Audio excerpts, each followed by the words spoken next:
Assalamu alaikum wa rahmatullahi wa barakatuh to some of y'all and peace out to the rest of you. Hit the share button because the message is more important than the messenger. Let me start by giving thanks to the High Priest Johan and to C. Jefferson for the cash apps. When you guys send anything to me, there is another person that actually benefits from that.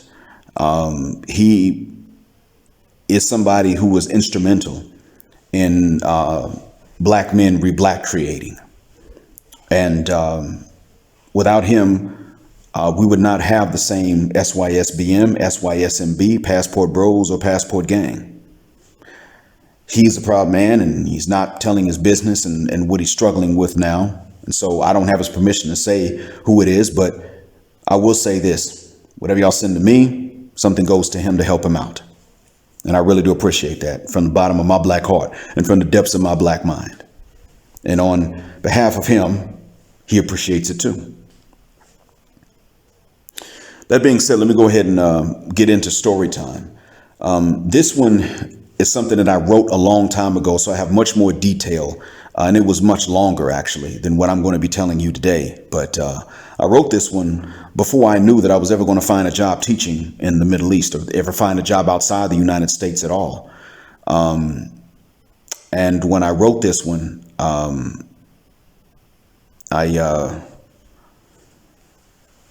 I utilized a stretch of the Gulf Coast so that because that's the terrain, the land with which I'm familiar.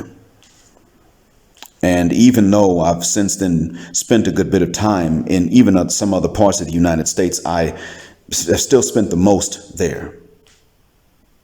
So I decided to go ahead and utilize a stretch of the Gulf Coast. The main character's name is Night Night Senegal. His nickname, I never gave him a real name, but his nickname was Night Night. And Senegal is actually a common family name, or I should say a rare but a known family name in the Lafayette area of Louisiana.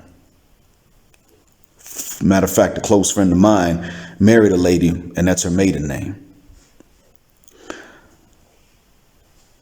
So here goes. The title is No Forgiveness.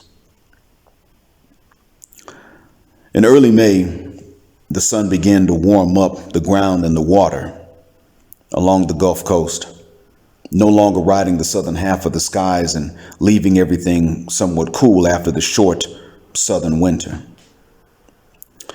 Night Night's plane, small plane, began to descend over his hometown's regional airport, and he could see the expanse of his medium-sized city and the swamp right next to it. When he stepped outside of the plane to go into the terminal, he saw one of the janitors in the airport, and he asked him, excuse me, so what's the weather been like lately? And to which the man said, hotter than cayenne pepper, baby, exposing a mouthful of gold teeth. Night Night thought to himself silently, yes, I'm definitely home now, with this accent. Night Night went to the baggage claim and then rented his car. And before going back to his parents' house from this visit, he drove around a little bit his hometown and looked at things that he had not really had much time to pay attention to. His last visit had been about half a year before, but it was only for about a week, more so due to a family emergency than anything else. This time he was taking everything in with the beauty of the early summer, late spring atmosphere. Everything was in bloom at this point, and he looked at some of the old Creole-style cottages that were built, elevated a bit off of the ground, not only because of floods, but also to keep pests out and to help with ventilation before air conditioning became as widely used as it was in today's time. He looked at the moss hanging off of the trees. He actually had to reacclimate himself to such humidity. After driving around enough and taking it all in, he then drove back to his parents' house and pulled up. And after the hugs and they helped him take his bags in, they sat down and his mother said, well, you must be hungry, and I made you some gumbo and some ham hocks. And She saw the look on his face and then fell out laughing and said, "You still believe that? I'm not cooking ham hocks for you night night. I got crawfish instead." His father laughed at his mother pranking him as they pulled out the crawfish and began to peel the tails and eat. And in the conversation, they asked him what things were like in Kuwait City as he was teaching. And he told them about the adjustments that he was making since it was now his second year. He described the ease with which he was able to adjust to everything. Eventually, after they had gotten down to some of the last of the crawfish and couldn't finish anymore, his dad said, "Hey son, let's take a swamp tour." And so they drove to the edge of the biggest swamp right next to that town and booked a tour.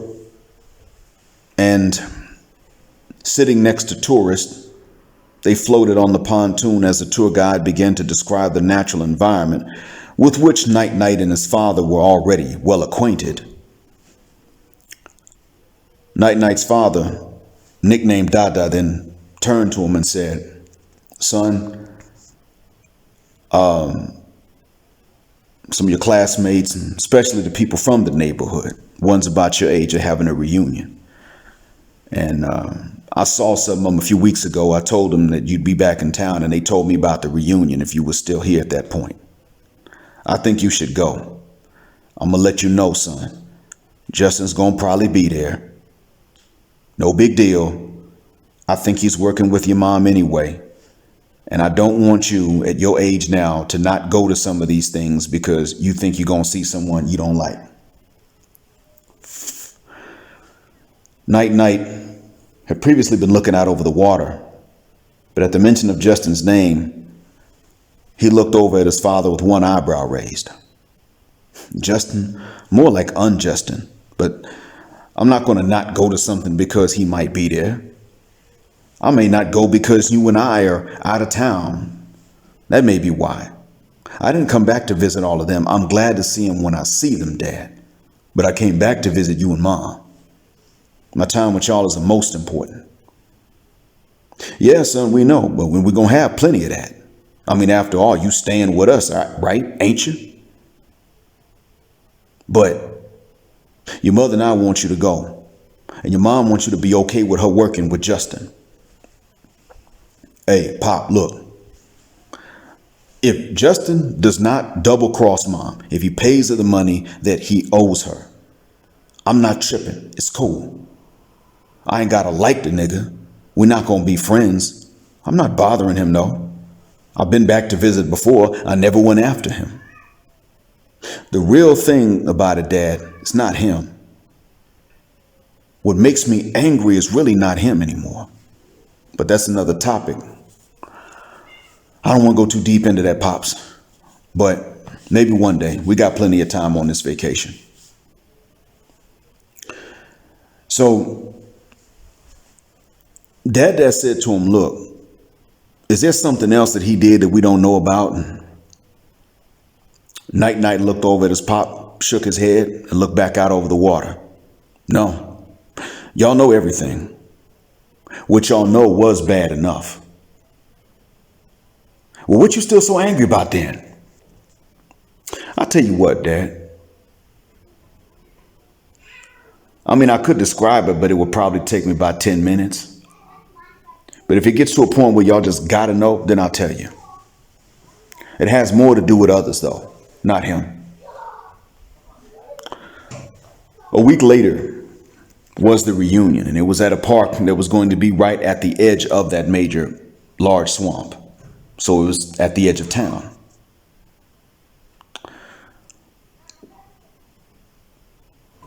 Night Night showed up. He actually went not too late, and he saw that the crowd was a medium size, and that was probably going to be because showing up at about 11 while it was still May, well, that was easier to deal with in terms of the climate, in terms of the weather. It was going to soon get unbearably humid, And as it was, one could easily sweat standing outside in the sun, but there were enough tents up to provide the shade that was going to suffice for that length of time, for that week. But in a few more weeks, the humidity would simply be too great. The first one he saw was JR. JR had some drink in his hand, and while most everybody else would have Coke or Sprite, a lemonade or something to cool them down, JR's drink had no ice in it. "Hey, yo, night, what's happening?" JR said as he walked over and hugged him. "Man, how you been doing, JR?" Night asked him. "Yeah, so far so good, man. Boy, you look better than $1 million in brand new unmarked bills." But that's a hell of a compliment to pay somebody. "And how you been doing, man, when you're sober?" "Oh, man, how about you fuck the shuck up with that mess, man? You know I drank, man, I drank. I ain't drinking now, though, but I'm going to." So what's that in there? "Don't worry about that. My cup." "Man, come on here. Let me show you where everybody at." Walked over to a tent. And someone named Fat Tiff said out of the blue, "Oh my God, is that Night? Where you been at and how you been? I ain't think we was gonna ever see you. I thought we ran you out of here." No, I went to DC for college and had some jobs, and then I've been living in the same place for 2 years. I've been back to visit.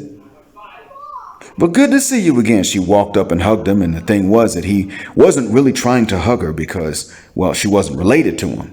But she pinned his arms to his side in her haste to hug him anyway. The first thought that went through Night's mind is, Fat Tiff is fake as hell for this because we were not friends when I lived here.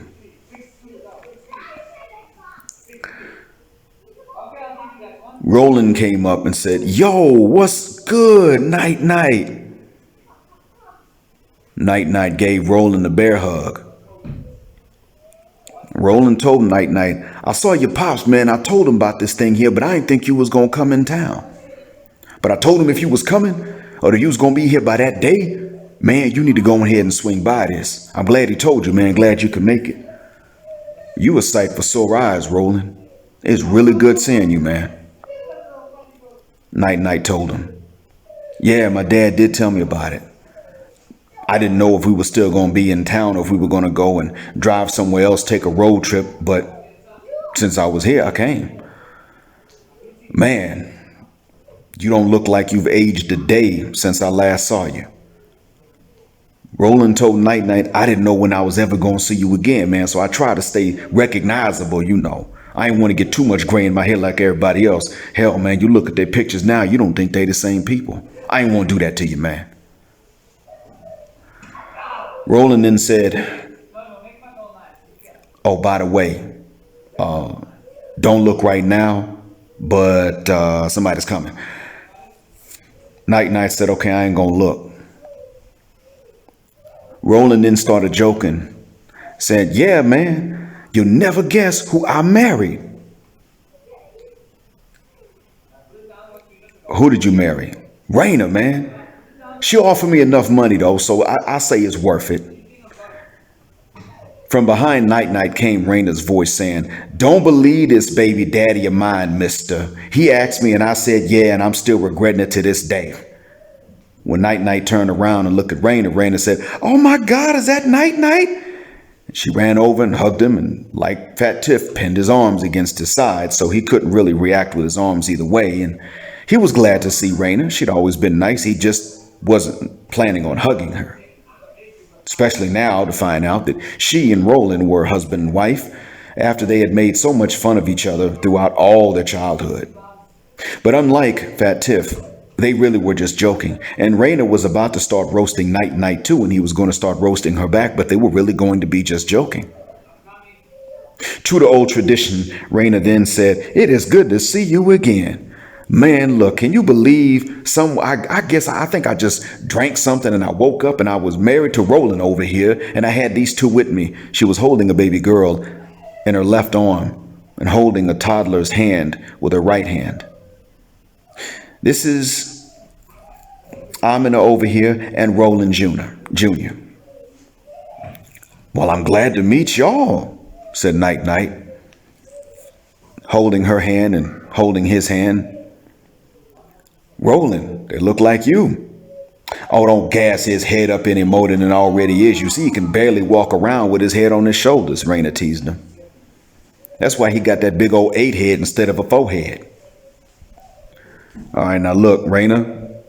Now, you've been behaving yourself all day long. Don't show off now just because he came back in town. He didn't come back in town to hear you and your corny jokes. Oh, hush. You the one corny. I don't even know why I married you. So corny that I got 2 kids out the deal, right? Yeah. Yeah, well, like I said, I woke up and yeah, okay. You woke up and you had 2 kids. Yeah, you're going to be very aware when we make the 3rd one after this is over. Oh, hush, nasty ass, she said to him. Night Night simply looked around for a place to sit, sat down at a spot on the bench, and enjoyed them roasting each other. Then Raina turned her attention to Night Night and said, so Night Night, where do you live now and what you been doing? And tell us everything. What's going on? Oh, did you get married yet? Night Night grinned and laughed at the last question and said, yeah, I'm married to 2. I'll see. I told you about marrying them. I told you about being with them split personality women. Oh, wait, that's not what you meant, is it? Night Night shook his head and said, no, I live somewhere where it's okay to marry 2. I'm working in Kuwait and it's legal there to marry up to 4 at a time. I'm married 2 though. 2 is enough. That's plenty enough. Okay, so let me get this straight. You live where you can marry 2. Woo, that is a lot of work for you. How do you do it? You went from not dating in high school to now being married to 2 wives in another country on the other side of the world. Night Night looked over at Roland. They both raised their eyebrows at each other and looked back at her and said, well, it's not that big of a leap, but it's like with anything else. You just got to choose carefully. You and Roland did not just randomly decide to get married as badly as you 2 joke about each other right now. You know, y'all got a history together. Y'all know things about each other. You understand each other, things you don't have to say. And when you do, you know how to say it. Well, I had to look for something similar. That's all. But yeah, I mean, it's legal, so that makes it a lot easier. Goodness gracious. That is a lot. Fat Tiff chimed in. Yeah, see, you would have to go and live all the way over there and do that. You can't do something like that here. Matter of fact, you couldn't even find a job over here. Tiff, I had jobs here before I moved over there. You ain't have no wife and no girlfriend, no. Tiff, you and I didn't live around each other. You don't know what I did and what I didn't do until I tell you. So anyway, as I was saying before, Raina, yeah, it's much easier over there. Okay, bet. Nighttime then turned back to Tiff and decided not to let this go and then said, so let me guess. You couldn't get out of town because you couldn't carry that gut too far without getting tired. Is that it? And don't act like you got a man. Oh, I gets niggas. Yep. Just like I said, don't act like you got a man. All right. So anyway, Raina chimed in at this point and interrupted and said, okay, wait, let me ask this. Night. So you all the way over there, but you married to 2, but in high school, you didn't even hardly date. You know what some folks thought, right? Night, because he was already Midnight Black, hence his nickname, could not turn red in his anger, but he could feel his face growing warmer, even in the heat of the early summer and late spring of the Gulf Coast. He was not mad at Raina. He did not blame Raina for what others said to her. He said to Raina, "I'm sure someone thought so, but that was only because of the stuff that Justin would say. Nobody came up with that idea until he decided to come up with it. And even then, most people didn't believe it. Except some girls that were angry from here that also went to college in DC with me. Now, of course, they were going to believe it. That's it." Raina was stone silent, looking at him and then looking at his shoulder. And then he began to realize she wasn't looking at his shoulder. She was looking over it. "What did I do this time?" asked a familiar voice. It was Justin's voice. Night Night turned around and looked at Justin, and Justin said, "Oh, Night Night, man, I ain't seen you since we graduated," as if they had been friends. Night Night then said to Justin, "Listen, she asked me about this reputation that followed me when I went to college from here. The truth is, I never saw you after that point, but yeah, you had a lot to do with that." Justin immediately went into hostility, hostilely defensive. He said to Night Night in exchange, "Man, look, we was kids back then. I don't want to make a big deal out of it, bruh. This is supposed to be a fun occasion. Just let it go." Night Night told him, "I would if I really thought that you'd let it go. But even now, you didn't even say that was wrong on my part. You didn't even do that. You just said to me, let it go. And this is what's bothersome about it. The truth be told, it's really not a grudge against you I'm walking around with." Before Night Night could explain what he meant by that, Justin began to say to Night Night, "If you had stood up for yourself better and just been more of a man back then, people probably wouldn't have said nothing." Night Night said, "The hell you mean be more of a man? In our teens? Hell, middle school? Do you remember how we first met? You want me to be more of a man then? How you gonna tell anybody about being more of a man when I never ran from a fight and you ran from every other fight except the one you picked with me? You still don't get it. This is not just about me being salty. This is about what you did that was wrong." To make a long story short, Justin wound up challenging Night Night to fight again. This time they were 29. In the course of the arguing that ensued before, in which Night Night never challenged or threatened Justin, Night Night calmly stole a glance over at the swamp right next to the park. And he had happened to see a V-shaped wake moving.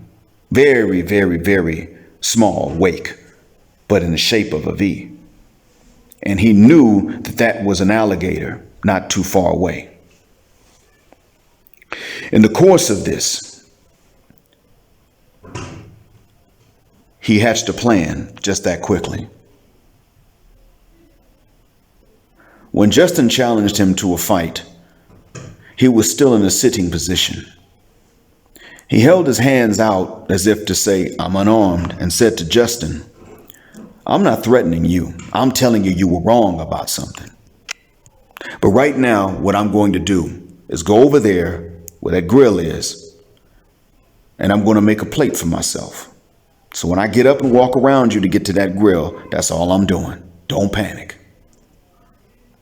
"Panic? Nigga, I ain't scared of you. I never was. I'll fight you any day." Night Night said to him, "That's the problem. You've always been ready to fight me, and you run from other people when they want to fight." "Man, I don't run from no fights, bro. I'm a real nigga. What you talking about?" Roland then stood up and got up in Justin's face and said, "You did run from fights, and I don't appreciate you challenging him right now. Now, I know my kids are here and all that stuff, but I will beat the shit out of you if you don't get up out his face now. If you want to fight him, I tell you what, you can fight both of us, but one at a time. We won't crowd you. I don't care which order. I'm going to beat the shit out of you either way. If anything, I'd rather go first." because I want your best. Justin whined and said, see, bro, y'all talking about crowd me, man. That ain't even no kind of fair fight. Man, I ain't even done nothing to you, bro. Roland then looked over Night Night and said, do you see this cowardly bitch bullshit right here? You see it. He's ready to fight you, and he's going to tell me he ain't never done nothing to me. Looking back at Justin, Roland said, yes, nigga, you did. You messed with him. All he did was fly back in town. I want to catch up with my mans right now, and you don't even have the decency to say, yeah, man, I was wrong for that stuff, bro. That's all he asked you, and you want to fight him. You a bitch if I ever saw one. I wish you would swing on me right now. I'll whoop your ass in front of my kids. My son will know how to fight just from watching me. Jump if you feel bad. Justin didn't take him up on it. Justin instead turned to Night Night and said, so I see you got to hide behind others, huh? Night Night looked around, realized some people were beginning to look back and pay attention to them, but he looked around as if in shock and then looked right back at Justin and said, hide behind? Dude. I forgot he was here till he said something.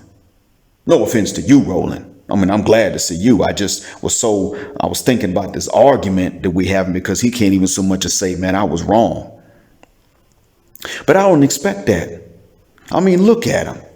We 29 years old. This nigga dressed just like we were back then. Got a hat turned to the back and a do-rag on underneath. Look like he gonna DJ the party for us. He probably gonna dance and rap himself. And that's cool and all. But we 29 years old. Now, what Night Night knew about Justin was that Justin had never worked.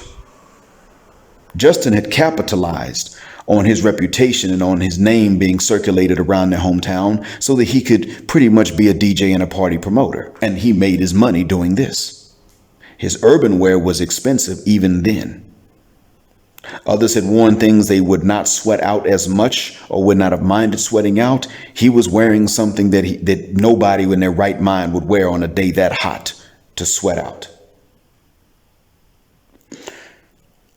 Justin then said, oh man, so you trying to roast, huh?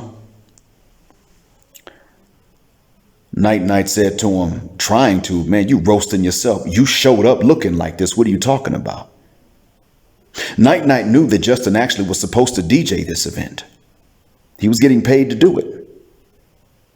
His revenue depended upon not only his popularity, but his popularity and his respect. Night Night only needed the normal amount of respect to move around their hometown freely while he was there on vacation.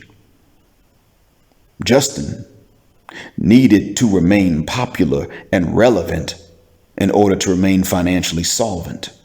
And this could very well come to an end at that point. So Night Night then said, as I said, let me go get this plate.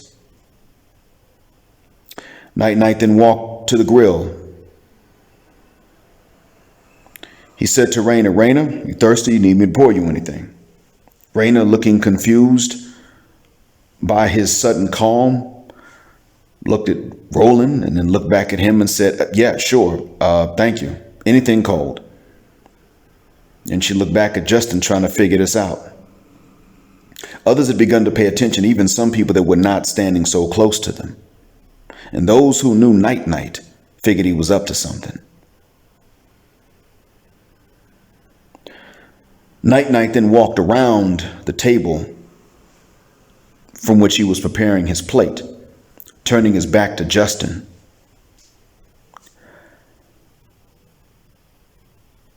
Hey, yo, Night Night, look out! Justin was running up on Night Night 1 second. And the next second, he was stopped. And Night Night had his hand in his chest. Blood began to shoot out from his chest, and Night Night pulled the knife back, revealing that he had just now stabbed Justin in self-defense. He stepped back towards the water and said, Justin, you need to lay down now, or you're going to lose more blood. to the man who had just tried to attack him from behind. Justin looked down, wheezing, stumbled forward, tried to swing at him. Night ducked and threw Justin in a Tai Chi movement, threw him into the water.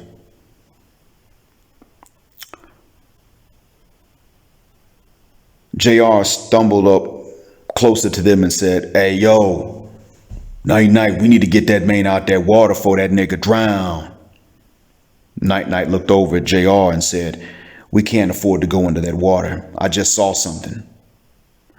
"Man, we need to get that nigga out. I know he your enemy and all, bro, but this too much, man. Come on, grab this nigga, bro." And when JR lurched forward to try to get into the water himself, Night and Roland grabbed him, picked him up in front of everybody else, and held him back. Night said, "Listen, if you get in that water, you'll die with him. I told you I just saw." And then there was a splashing noise and a crunch. An alligator, having smelled the blood, determined that there was wounded prey in the water, rightly so. And even though alligators don't normally go after human beings, this gator knew that this was easy meat. This alligator had just now snuck up on Justin in the water, who was in no shape to pull himself out anyway. Bitten down on his head and shoulders and was now twirling around.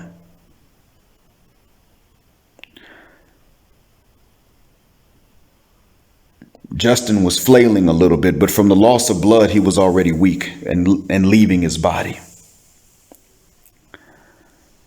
There was a bit of movement underneath the water as both bodies disappeared, and then the surface of the water became still. Nothing other than the initial waves moving outward concentrically to betray that somebody had just fallen in and then been attacked. Hours later, Night walked out of the county jail. After all of the spectators there testified that though there had been an argument, or they had not been close enough to hear one, that it was Justin that had tried to attack Night from behind, and Night defended himself. Justin then kept trying to attack, fell in the water, and an alligator got him. There were only two that begged to differ. One was an ex-girlfriend of Justin's from high school, and another was Fat Tiff.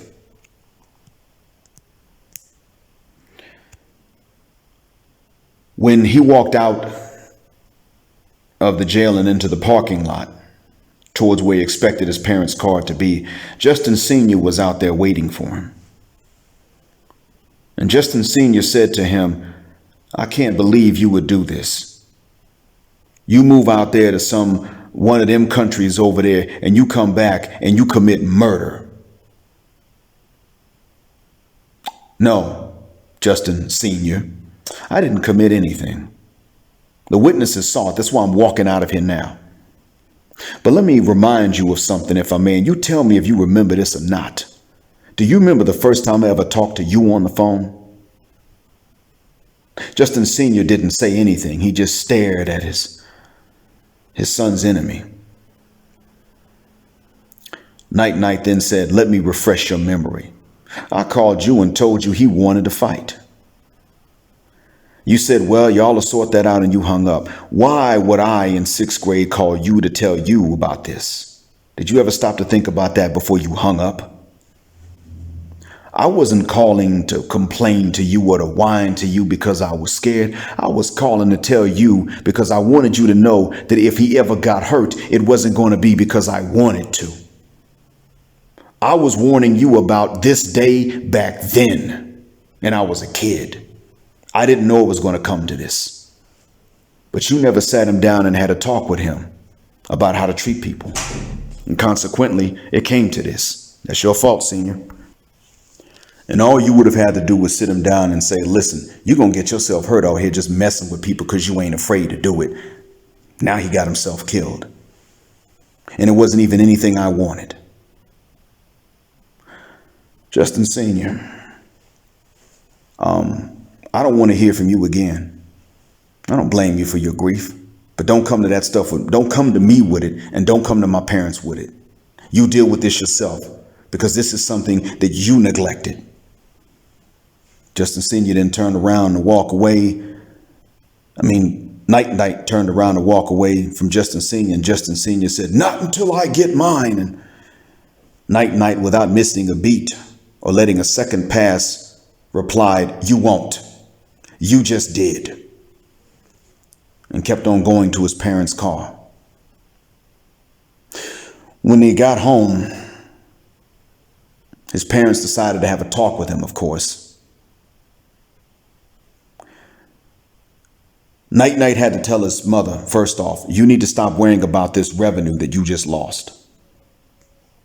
Because he got himself killed. I didn't go after him or anything. I told him that he was wrong, but I didn't do anything mean to him. I didn't aggress upon him. I didn't threaten him. This is his fault. But there's something else at play here too. He had to tell his father, "I'm not required to turn the other cheek like what you might think. That's not in my beliefs."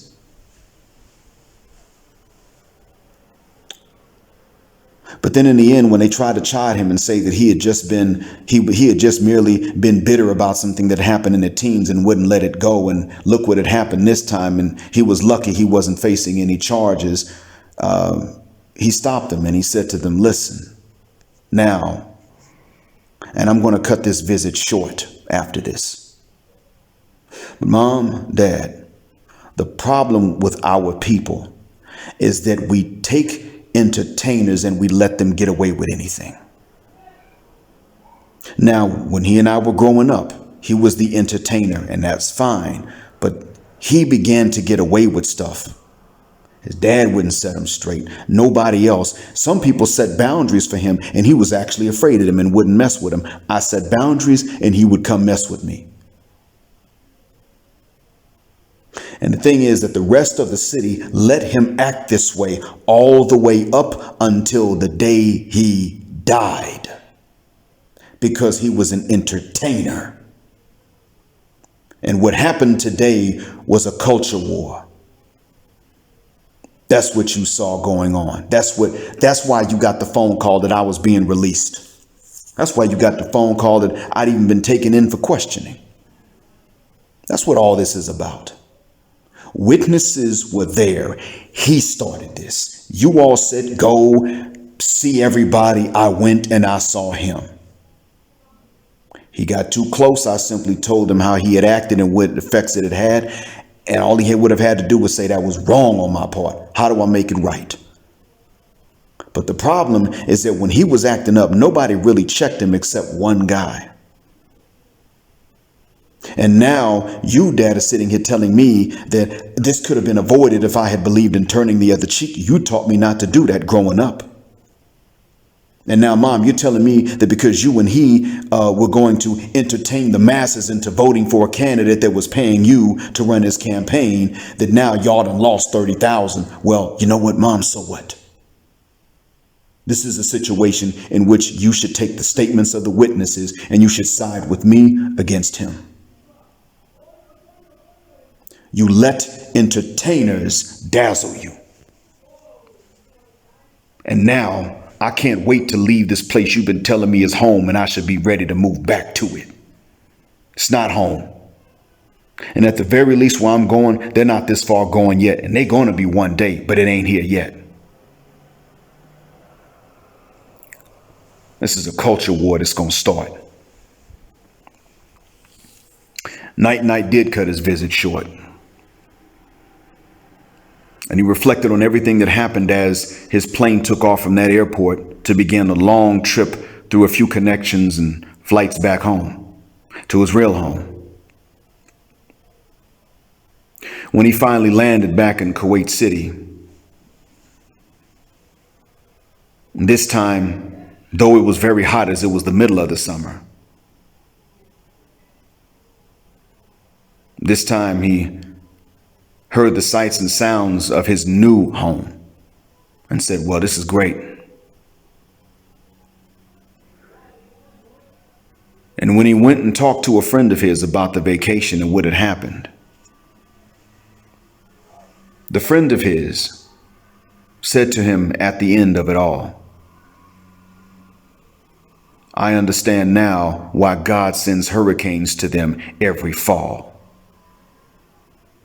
They have taken entertainers as gods, and they'll never tell an entertainer you're wrong and somebody else was right. It is not a place you can go back to, and that place can't be your home until they change or until you change." And Night looked back at his friend Numbered and said, "The reason why this is home and that's not home anymore is because I changed." Thank you all for listening. As always, black heart, black mind, black out. Assalamu alaikum, and black heterosexual non-select male power just because they don't like it. And black patriarchy until extinction of Judgment Day. As I stated, and I'm not going to use the airline closing out this time, but the airline outro, but granted, I do appreciate you all flying with Jet Black Airways, but remember, this is something I wrote before I knew I was going to get a job here. This is something I wrote before I had heard the term culture war being applied in our context. I did not know of anything called the red pill outside of the Matrix movies. I never heard of the acronym SYSBM. Matter of fact, I wrote this one probably in 09 or 08, if not before. I don't even know if there had been an acronym SYSBM or if there was a hashtag Passport Bros or Passport Gang. And it certainly was not SYSMB because Base Muslim came with that a few months ago.